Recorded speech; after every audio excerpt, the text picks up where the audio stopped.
सास नंबरी बहू 10 नंबरी। पूरे घर में मालती देवी का हुक्म चलता था। अपनी बड़ी बहू को वो टीवी के रिमोट की तरह कंट्रोल करती थी।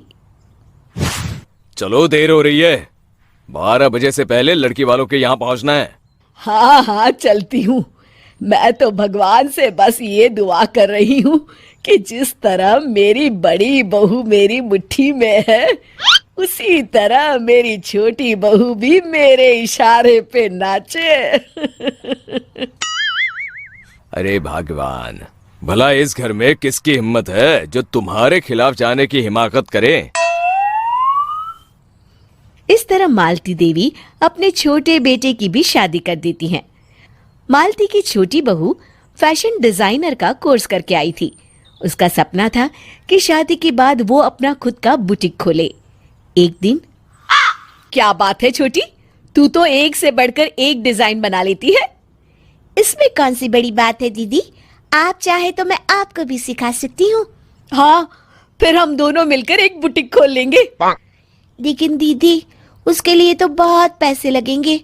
हाँ तो क्या हुआ, पैसे माँ जी से ले लेंगे। हाँ हाँ, मेरे पास तो पैसों का पेड़ है ना, तोड़ के तुम दोनों को दे दूंगी।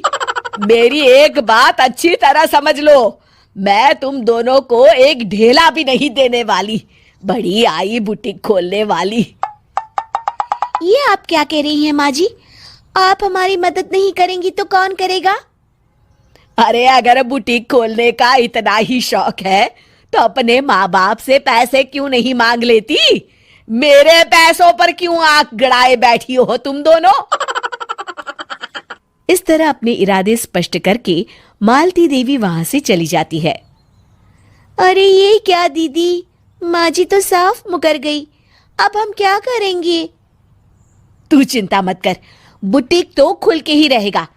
कहते हैं कि घी जब सीधी उंगली से नहीं निकलता तो उसे उंगली टेढ़ी करके निकालना चाहिए। माँ जी अपने आप को समझती क्या है? पूरी सोसाइटी जानती है कि माँ जी ने अपनी सास को घर से निकालकर उनकी दौलत पर कब्जा कर लिया है। हाँ दीदी, अब तो जैसे को तैसा करना पड़ेगा। फिर दोनों बहुएं मिलकर एक साजिश रचती हैं। एक दिन, अरे नालायक, जरा ठीक तरह से पैर दबा, बिल्कुल मजा नहीं आ रहा। खाने पीने में तो कोई कसर नहीं छोड़ती। तभी वहां बड़ी बहू हाथ में एक फॉर्म लेकर आती है। माँ जी, आपके लिए एक खुशखबरी है। सरकार सभी बुजुर्गों को हर महीने 10,000 रुपये पेंशन देने वाली है। अरे ये क्या कह रही है तू? क्या सच में मुझे हर महीने घर बैठे 10,000 रुपये मिलेंगे? हाँ माँ जी, दीदी सच कह रही है। कल टीवी न्यूज में इस बारे में बता रहे थे।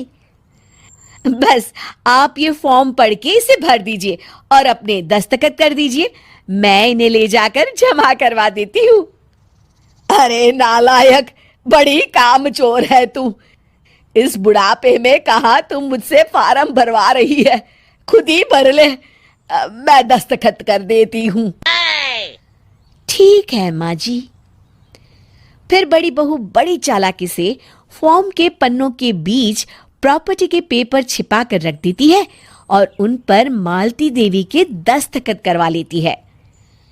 कुछ दिनों के बाद मालती देवी अपने पति के साथ 2 दिनों के लिए अपने एक रिश्तेदार के यहाँ जाती है।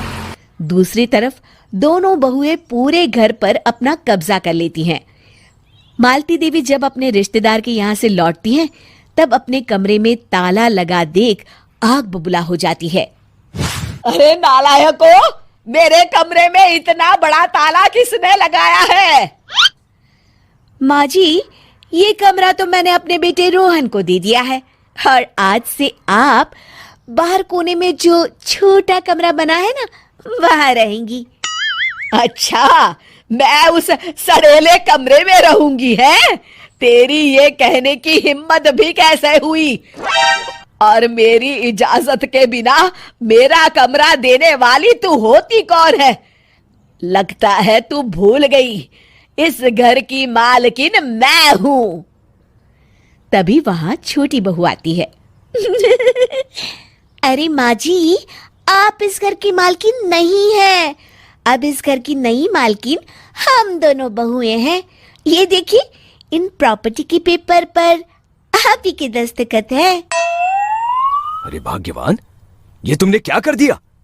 दस्तखत करने से पहले एक बार ठीक से पढ़ तो लेती। अरे लेकिन मेरी बहुएं मेरे साथ ऐसा कैसे कर सकती है? अरे तो इसमें कौन सी अचरज की बात है? तुमने भी तो अपनी सास को घर से बाहर निकाल दिया था। टूटा फूटा ही सही, शुक्र करो कि इन दोनों ने कम से कम हमें रहने के लिए कमरा तो दिया। तुमने तो अपनी सास को वो भी नहीं दिया था। आज समझ में आया, जैसी करनी वैसी भरनी। चलो अपना सामान उठाओ और चलते